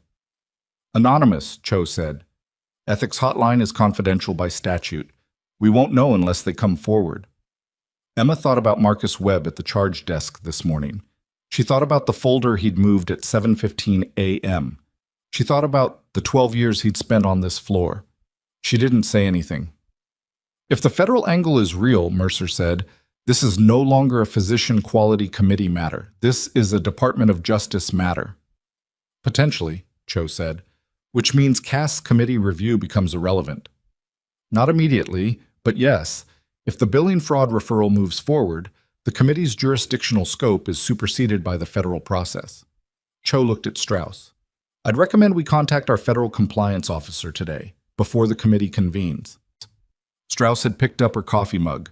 She set it back down without drinking from it. She looked like she was doing math that kept returning the same large number. Call him, she said. And Cass found out about the billing referral at 9:40 a.m., which was 35 minutes after Cho made the call to the federal compliance office, and about 20 minutes after that call apparently reached someone whose reach extended further than North River's org chart. Emma didn't know the specific chain of events. What she knew was that at 9:42 a.m., Denise texted her that Cass and Vale had been seen leaving the building together through the parking garage entrance, and that the emergency committee convening request had been formally withdrawn at 9:51 a.m. She was sitting in the second-floor family waiting area again. Her chair, she was beginning to think of it, when Mercer came to find her. He sat in the chair across from her. He looked like a man who had been awake for a long time and had made peace with it. Cass withdrew, he said. I heard. Vale will counsel Reed to limit further contact with the hospital until the billing review is complete. Which means Reed stops fighting, she said. For now?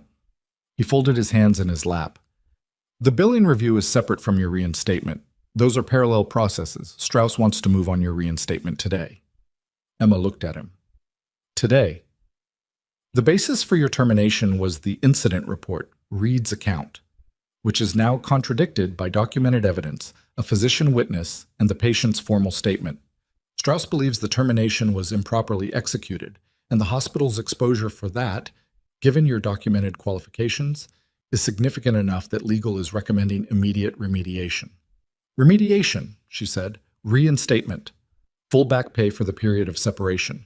Your nursing record cleared of the incident report, which gets reclassified as non-sustained. He paused. She'd also like to offer you a formal written apology from the institution. Emma looked at the television on the wall. The morning show had given way to local news. A reporter was standing in front of something that looked like a construction site. Sound still off. What about the addendum, she said, the erratic conduct characterization? That language is being removed from the record pending the defamation review. Mercer's voice was careful. It doesn't disappear legally. It's part of what the hospital is acknowledging as improper documentation, but it won't be in your clinical file. She sat with it. 11 months of keeping her head down and doing the work and not asking for anything, and now a general was sitting across from her telling her that she was getting it all back in the time it had taken the sun to finish coming up. She wanted to feel relieved, and she did, underneath, but on top of the relief was something harder. The kind of tired that comes from having been right all along and having it not matter until the institutional math made it matter. She should have listened, Emma said. It was not about Strauss. He should have listened. Yes, Mercer said simply. He should have. The patient almost died because he didn't want to hear from a nurse he'd already decided wasn't worth hearing from. Yes, she looked at him. Does he understand that? Mercer was quiet for a moment. I think he's beginning to. Reed understood it, or something in the neighborhood of it, at 10:15 a.m., when Strauss called him to her office and told him that his suspension was being upgraded to an indefinite leave of absence pending the billing fraud review, and that the medical board complaint, filed by Strauss directly, as required by hospital policy when clinical documentation discrepancies reached a certain threshold, had already been submitted. He sat across from her at the same conference table where Emma had sat 2 hours earlier. He was not the same man who had walked into the trauma bay at 11 p.m. the night before. The version of himself that had managed complex cases with confident authority, that had corrected residents with easy precision, that had looked at Emma Carter for 11 months and seen a problem to be routed around. That version was still there in the posture, in the set of the jaw, in the way he'd arranged himself in the chair. But it was a version running on habit now. The conviction had gone out of it sometime around 5 a.m. when he'd seen the monitor log numbers. The medical board process, he said. Timeline. That's not a hospital determination, Strauss said. The board operates independently. My counsel, your counsel's conflict with the committee chair has been formally noted and will be part of the documentation sent to the board. She held his gaze. Dr. Reed, I want to be honest with you because I think the situation calls for it, and because it's all I'm prepared to offer at this point. The evidence in this case is documentary and time-stamped and not subject to interpretation. A patient with a saturation of 79% was declining under your management and was stabilized by a nurse you had ordered to step back. That nurse was terminated. The billing records are a separate matter, but they are a serious matter. She paused. I don't know what the board will do, but I know what the record shows. Reed looked at the table. His hands were flat on the surface, which was different from how he usually positioned himself, which was something Strauss noticed because she'd been watching people in these chairs for 9 years. She was right, he said. He said it quietly, the way you say things you've been working up to. I know. I thought... He stopped, started again. I had managed pneumothorax presentations before. The mechanism looked like hemothorax. The presentation was atypical. Dr. Reed, he stopped. The issue, Strauss said carefully, is not only the clinical error. Errors happen. I've made them. Every physician in this hospital has made them. She looked at him directly. The issue is what you did after. He was quiet. The incident report, the addendum, the call to cast, the legal strategy this morning. She kept her voice even. Those weren't responses to a clinical error. Those were attempts to prevent the truth of a clinical error from being documented. The room was very quiet. "You almost killed my patient," a voice said, "because you wouldn't listen." Both of them turned. The door to Strauss's office was open, which neither of them had registered. Walker was in the doorway. He was in a hospital gown with a robe over it, an IV line in his left arm attached to a portable pole that he was managing with his right hand, and the chest tube had been removed overnight, but his movement was careful in the way of a man who felt the absence of it. He should not have been out of bed. He also appeared entirely certain that he was going to be wherever he was going to be, regardless of what anyone said about it, which was an impression that his posture communicated without any particular effort. Strauss stood. "Commander Walker, you need to—" "I'm fine." He wasn't quite, but the statement had the authority of someone who had made that call for himself. He looked at Reed. "I've been in situations where the person who should have made the call didn't make it. Bad terrain, bad intel, wrong call at the wrong time. I've lost people because of it." His voice was even, not angry, something worse than angry, entirely clear. "What you did clinically is between you and the board. What I'm telling you now is personal." Reed was looking at him. He hadn't moved. "She called it from across the room," Walker said. "She told you what she saw. You had her removed from this hospital for it." He took one careful step into the room. "I've served with people who couldn't admit they were wrong while there was still time to fix it. Some of them are in the ground. Some of them just have to live with it." He stopped. "You're going to have to live with what it cost her. I'd make sure you understand that clearly." Reed opened his mouth, closed it. "I don't need a response," Walker said. "I just needed to say it." He turned, careful on his feet, and moved back toward the hall. At the doorway, he stopped. He looked at Strauss. "I'd appreciate it if someone let Ms. Carter know. I'd like to see her when she has a moment." "Of course," Strauss said. He left. The room held the shape of what he'd said for a long moment. Strauss looked at Reed, who was looking at the table, whose hands were still flat on the surface, but whose face had finally given up the last of what it had been holding. "What happens now?" he said. It wasn't quite a question. "The board process begins. The billing review is federal. I have no control over how that proceeds. Your leave of absence starts today." She closed the folder in front of her. "I'd recommend you speak with counsel about what cooperation looks like. Not because I'm advising you, but because it's the only variable you still have any control over." He nodded. "Once." He stood up. He looked, Emma would have thought, if she'd been in the room to see it, like a man who had been carrying a very heavy thing and had not understood the weight of it until he tried to set it down and found that some of it was staying with him regardless. He walked out. Strauss came to Emma at 11:20 a.m. with a folder that contained the reinstatement paperwork, the formal institutional apology, and a summary of the actions taken against the incident report addendum. She also brought, separately, a printout of the medical board complaint filing, which was not something Emma had asked for, but which Strauss set on top of the folder anyway. "You should know this happened," Strauss said, "because of what you did, because of what the record shows." Emma looked at the filing. She didn't pick it up. "The billing review," she said. "How far back?" "Compliance is pulling 18 months of records. If the pattern holds, it could be longer." "How many patients?" Strauss paused. "We don't know yet. Potentially dozens of cases where the supervision documentation doesn't match the actual clinical timeline." Emma thought about all the times she'd been in a room that had a resident running it and a supervision note appearing on the chart later. She thought about the patients in those rooms. She thought about whether any of those cases had outcomes she should have said something about. "I should have," she started. "Don't," Strauss said.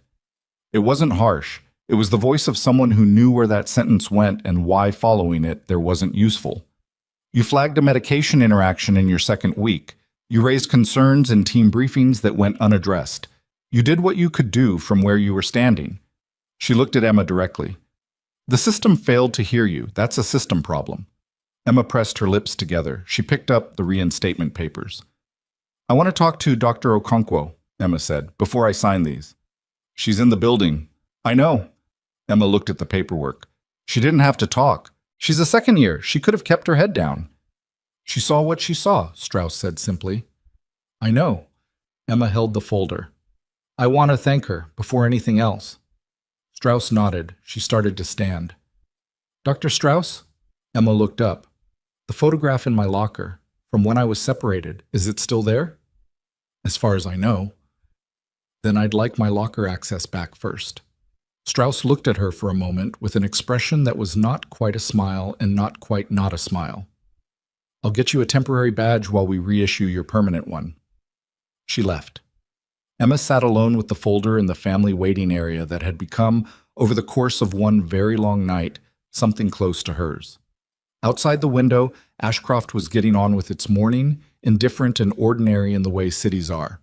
The freight corridor past the hospital carried a slow line of trucks headed somewhere else. The sky was low and gray and had the look of rain coming. She opened the folder to the first page of the reinstatement paperwork. At the bottom of the page, there was a line for her signature and a line for the date and a line labeled title/position. Someone had already typed, on that line, in the standard hospital font, Registered Nurse, Level 1 Trauma, North River Trauma Center. She looked at it for a long time. Then she reached into her jacket pocket for a pen and found instead Vale's business card and the photograph she'd retrieved from her locker at 2:30 a.m., and she held the photograph for a moment. The ridgeline at dusk, the low light, the landscape that cost something to reach. Before she set it on the chair beside her and went back to the pocket for the pen. She found it. She uncapped it. Her phone buzzed. She glanced at it. Unknown number, but not the kind of unknown she'd learned to ignore. The area code was one she recognized from a different context, from a different life, from the operational side of things that didn't send text messages except when they needed to. The message was 4 words. We need to talk. She stared at it.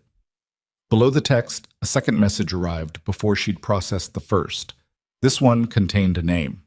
Not her name.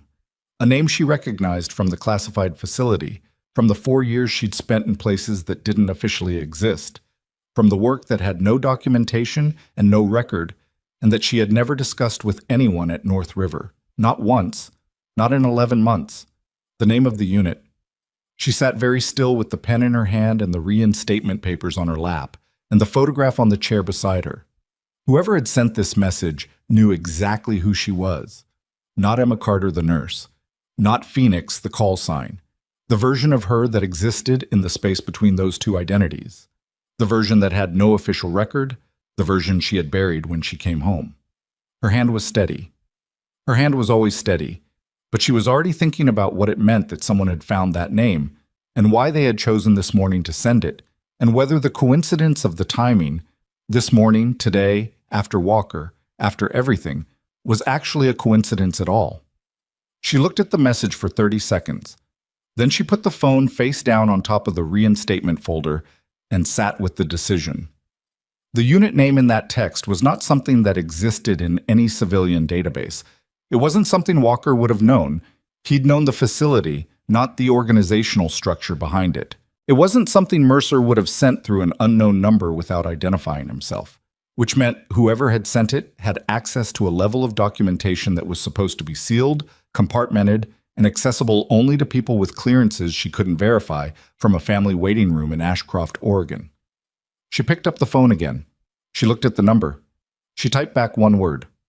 Who? The response came in under 10 seconds. Someone who was there. Kabul. March 2021. You kept 2 people alive in a vehicle that was on fire. She closed her eyes. Opened them. She typed, I need a name. Dara Souza, Captain. You won't find me in any database you can access. Neither will this number. I'll explain when you're ready. Take care of what you're doing first. Then, after a pause, we've been watching what happened last night. You did good work, Phoenix. You always did. The phone went quiet. Emma sat with it. She set the phone down carefully, the way you set things down when your hands are steady, but you need them to stay that way. She looked at the reinstatement papers. She looked at the photograph on the chair beside her. She looked at the window where Ashcroft was still going about its morning. Then she uncapped the pen and signed her name. Whatever Dara Souza was, whatever that message meant, whatever came next from that direction, it was a separate thing. A later thing. Right now there were papers to sign, and a locker to retrieve a photograph from, and a doctor named Okonkwo to thank, and a patient named Walker who had asked to see her. She finished the paperwork. She capped the pen. She stood up. One thing at a time. Thea Okonkwo was in the resident workroom on the third floor, charting on a case that had nothing to do with last night, when Emma knocked on the open door. She looked up. Something moved across her face. Not surprise exactly, more like recognition of a moment she'd been expecting without knowing when it would arrive. "Miss Carter?" "Emma's fine." Emma came in. The room was small, 3 workstations, 2 other residents who made the brief calculation of whether to stay or go, and both chose to go, quietly, within about 15 seconds. "I wanted to talk to you before anything else." Thea turned in her chair. She was 26, maybe 27, with the specific tiredness of someone who had been at the hospital since before the incident and was still here now.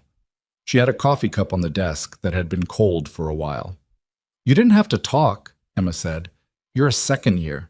There's no version of that conversation where it was the easy choice. There's no version of it where it was a hard one," Thea said. "I was in the room. The saturation was 79. She said it plainly, without performance. I've made harder calls than that." Emma looked at her. "You'll make harder ones still." "Probably." Thea looked back at her steadily. "Are you coming back?" "I signed the papers 20 minutes ago." Something in Thea's face settled. Not relief, something quieter. The expression of a person who has placed a bet on how the world should work and is watching it pay out, which is not always a comfortable feeling because it means the world doesn't always work that way. "For what it's worth," Thea said, "I've been on this unit 8 months. You're the best nurse I've worked with." She paused. "I didn't say that while you were here because I didn't know how, and because I was watching how Reed talked to you, and I thought the way things worked here was the way things worked." Emma held her gaze. "It almost was." "I know." Thea picked up the cold coffee, looked at it, put it back down. "I'm going to do it differently when I have my own service. The way I talk to nurses." She said it like a decision already made rather than an aspiration. "I watched you last night and I thought, if she'd had an attending who listened, we don't have this conversation. Commander Walker goes home in 3 days instead of surviving this." "He is going home in 3 days," Emma said. "Because of you." "Because of the needle decompression. The procedure." Emma shook her head. "I want you to know the difference. It wasn't about me. It was about not stepping back when stepping back was wrong." Thea looked at her for a long moment. "Same thing." Emma didn't argue. She reached out and put her hand briefly on the desk. Not a handshake, not a gesture that needed a name, just contact. Then she left. The hallway outside Walker's room had 2 people in it when Emma arrived. Colonel Schaffer, who nodded at her and stepped aside, and Denise Holloway, who was leaning against the wall with a cup of coffee, and the expression of a woman who had been managing this floor for 2 decades and was not going to be anywhere else right now. "He's been up since 10, Denise said. "Against medical advice, technically, though I've stopped counting those." "How is he, actually?" "Chest is clear, pain's manageable. He's been on the phone for the last hour." Denise paused. "Military calls. I don't know what about." Emma nodded. She pushed the door. Walker was sitting up in the bed, which was not lying down but was at least a horizontal surface with his weight on it. He'd traded the hospital gown for a different arrangement, robe over his clothes, the IV still in, but the pole pushed to the side. He had a pad of paper on the bed tray, handwritten notes that he turned over when she came in, not secretively, but with the habit of a man who kept certain things in certain directions.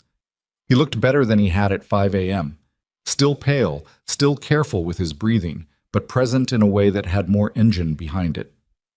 "You signed the papers," he said. "Mercer told you." "Mercer tells me things. Ichma." He gestured at the chair beside the bed. She sat. "How are you?" "Tired," she said. "The same answer I gave the general at 4 in the morning."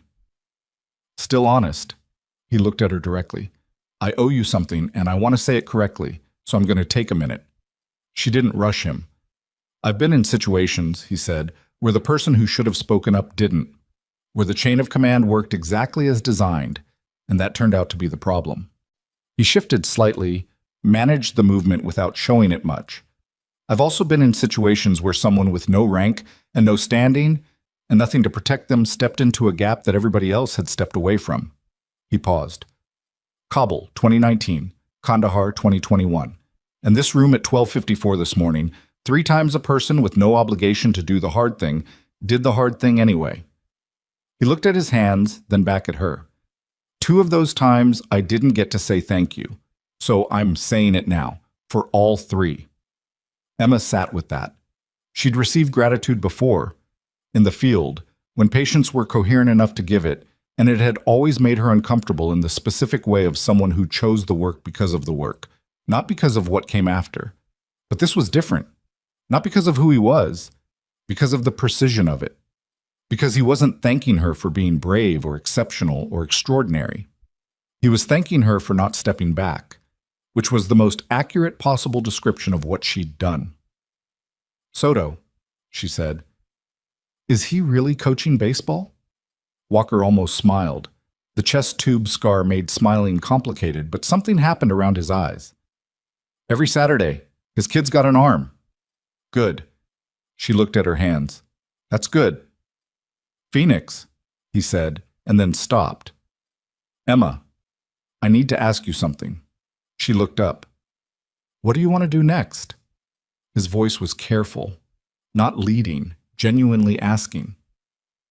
"Strauss offered you the reinstatement, but I know the shape of what this place has been for 11 months. I know what it costs to come back to a building that treated you the way this one did." He held her gaze. "If you want something different, I have the ability to help make that happen." She thought about it honestly. She thought about the photograph in her jacket pocket, the ridge line at dusk. She thought about Dara Souza's message and what that door might open into. She thought about Thea Okonkwo saying, "I'm going to do it differently," with the flat certainty of a decision already made. She thought about every new doctor who would rotate through North River's trauma service, every resident who would learn, or not learn, what it cost to dismiss the person standing next to them. "I want to stay," she said. He waited. "Not the same as before," she said. "I don't want to keep my head down and do the work and hope someone notices. I want—" She stopped. Found the right words. "I want to teach, new residents, new attendings coming through. The protocols, yes, but more than protocols. The part that doesn't get taught, how to listen in a room that's falling apart, how to hear the right information even when it's coming from the wrong direction." She looked at him directly. "That's what I want."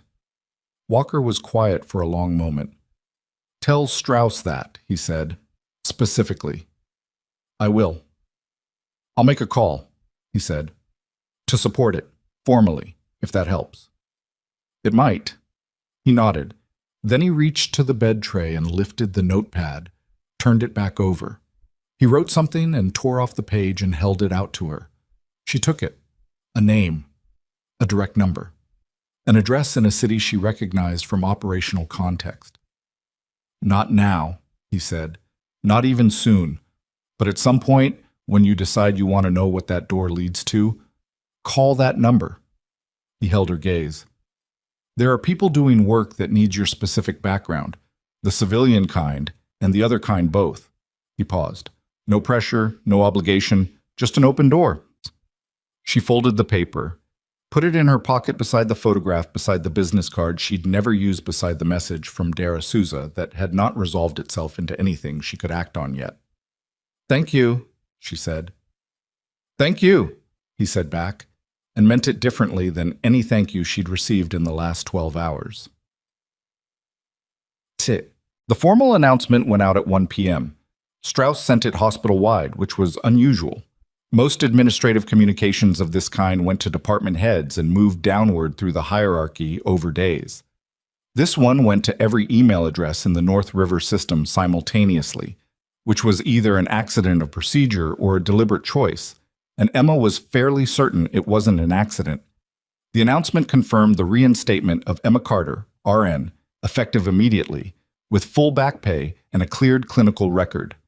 It confirmed the indefinite leave of absence of Dr. Mason Reed pending review by the Oregon Medical Board and the hospital's Federal Compliance Office. It did not use the phrase billing fraud. It used the phrase documentation irregularities under federal review, which was careful language that nonetheless meant the same thing to anyone who read it with any attention. It also announced, in the final paragraph, the creation of a new position, Clinical Training Coordinator for Trauma Services, focused on interdisciplinary communication and protocol education for incoming residents and attending staff. The position would be developed in collaboration with nursing leadership and the trauma department. The name attached to the position was Emma Carter. Emma read the announcement on her phone, standing in the hallway outside the locker room with her temporary badge clipped to her scrubs and the photograph from her locker in her left hand. She read it twice. She put the phone in her pocket. She went into the locker room and sat on the bench and took a breath, which was the first breath she'd taken in several hours that didn't have something specific writing on it. The room was empty. It smelled like the same cleaning solution the stairwell had, and the fluorescent light made a small sound, and somewhere in the building a door opened and closed. She was not going to cry in the locker room. She was aware of the possibility, and she was choosing against it, not because crying was wrong, but because she wasn't quite done yet, and she needed to stay on this side of whatever the crying would be a release from. She looked at the photograph. The ridge line, low light, the specific quality of late afternoon in a place with no name she was allowed to use. She had come home from that place and she had kept her head down, and she had done the work for 11 months, and it had not protected her. And then one night at 12:54 a.m., she had stopped keeping her head down, and the not being protected had turned into something else, something she was still in the middle of understanding, something that had a name on a hospital announcement, and a patient who'd said thank you 3 times over, and a message on her phone from a person who'd been watching. She put the photograph in her scrubs pocket, stood up. She had rounds in 20 minutes. That.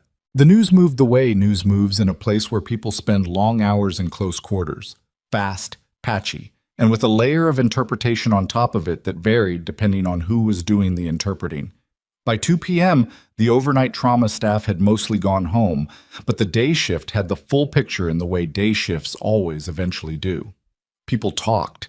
People filled in the parts they'd missed with what they'd heard and what they'd seen and what felt true given 11 months of watching. What felt true, to the people who'd worked alongside Emma Carter, was more consistent than might have been expected. She was quiet. She was careful. She was the nurse who flagged the interaction in week 2. She was the nurse who read-corrected in public on a regular basis and who absorbed it without performing the absorption. She was the nurse nobody had thought to look at closely, and what they were finding when they looked now was that she'd been exactly what she appeared to be and more besides. Denise Holloway, who had been saying this for months to anyone who would listen, said very little about it on the afternoon of March 15th. She didn't need to. She stood at the charge desk and managed her floor, and when people looked at her for a reaction, she gave them the face of someone who has been correct about something for a long time and finds no satisfaction in being publicly correct, because the thing she was correct about should never have gotten to the point where public correctness was required. She was quietly furious about that.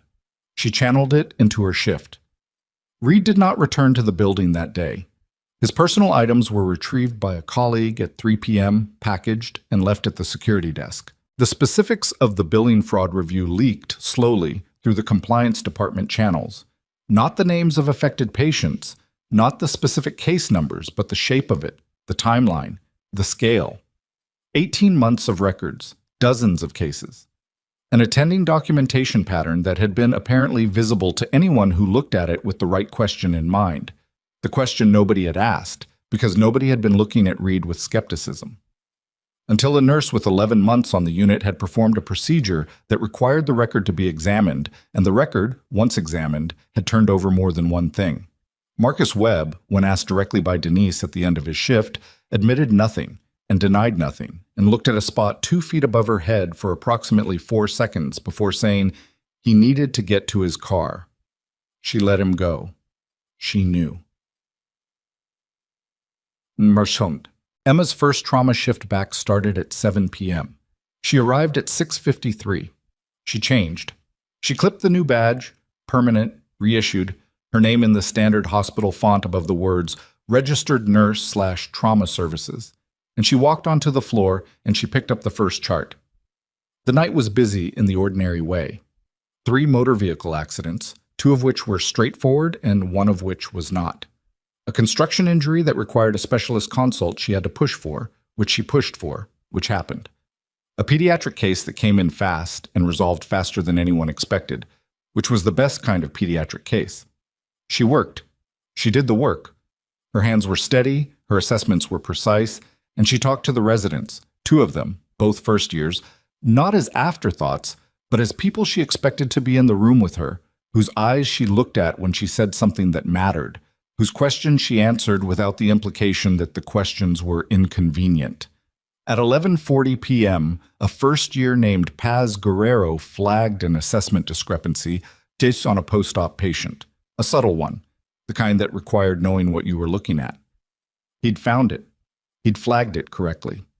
He was standing at the chart looking uncertain about whether flagging it was going to be worth what it might cost him. Emma looked at the chart, looked at his assessment, looked at him. "You're right," she said. "Good catch. Call the attending." He blinked. "You think, I know, call the attending, and document that you flagged it, with the timestamp." He called. The attending came. The assessment was correct. The patient outcome was better for it. Paz Guerrero charted the interaction with a timestamp of 11:47 p.m. and stood a little differently for the rest of the shift, which was the small and specific thing that Emma had been hoping to see. This was what she meant by teaching, not the protocols, not the procedures.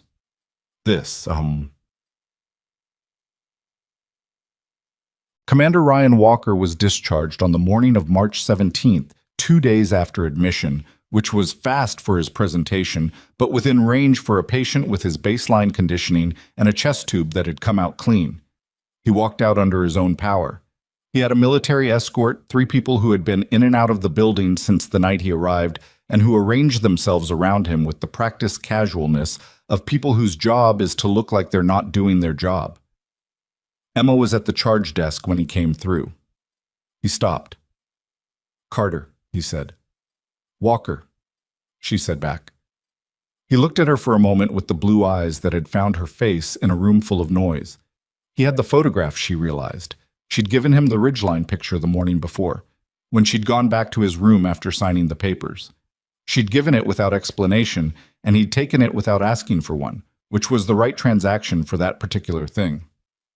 "The number I gave you," he said. "No pressure." "I know," she said, "but when you're ready..." "I'll know when I'm ready." He nodded once. He put out his hand. She shook it. His grip was strong and deliberate and brief in the way of people who don't perform handshakes. He walked out through the main entrance, and the morning light came in through the glass doors, and then the doors closed, and he was gone. Walk. The Oregon Medical Board completed its preliminary review in 6 weeks. The findings, when they came, were not a surprise to anyone who had read the documents, which was not very many people, because medical board proceedings are not public the way courts are. But the outcome moved through the professional community in Ashcroft the way those outcomes do. By inference, by the absence of certain names from certain contexts, by the quiet knowledge of people who were in the room when it happened. Mason Reed's license was suspended pending a full investigation. The federal billing review resulted in a formal referral to the Department of Justice. The numbers that came out of that review, the scope, the duration, the dollar amounts, were reported in a local business journal 4 months later in language that was careful and thorough and did not need to editorialize. Cast resigned from the Physician Quality Committee in April. He cited personal reasons. He did not return to a committee roles. None of this was announced over the hospital intercom. None of it appeared on a placard. It simply was. The way consequences are. Not cinematic, not concluded with a sound that signals completion. Just real and present and available to anyone who looked for it. Emma didn't spend time looking for it. She had other things to look at. The trauma training program she built was not elegant. The first version of the curriculum was too long and too formal and had 3 sections that the residents ignored, which she cut. The second version was better. The third was better still. She taught it herself, 4 hours every other week, to every rotation that came through the trauma service. She did not teach from behind a podium. She taught from the floor, from the middle of scenarios, from the position of a person who was in the room and expected to be seen. She taught that the person next to you has information you don't. She taught that the urgency of a situation is not a reason to stop listening. It's the reason to listen harder. She taught that the hierarchy of a trauma bay exists to coordinate action, not to determine whose eyes are accurate. She taught it without making it a story about herself because the lesson wasn't about her. The lesson was about the patient at 12:54 a.m. whose saturation was 79%, and about the fact that the correct information was in the room, had been in the room, and the outcome depended entirely on whether someone was willing to act on it. Most of the residents got it. Some of them took longer. One of them, a third-year named Betts, who had trained under an attending with habits similar to Reed's, pushed back hard in the fourth session. Said the hierarchy existed for a reason, said that ambiguity in command led to chaos in crisis. Emma had looked at him. Let the room go quiet. The hierarchy exists to serve the patient, she said, not the other way around.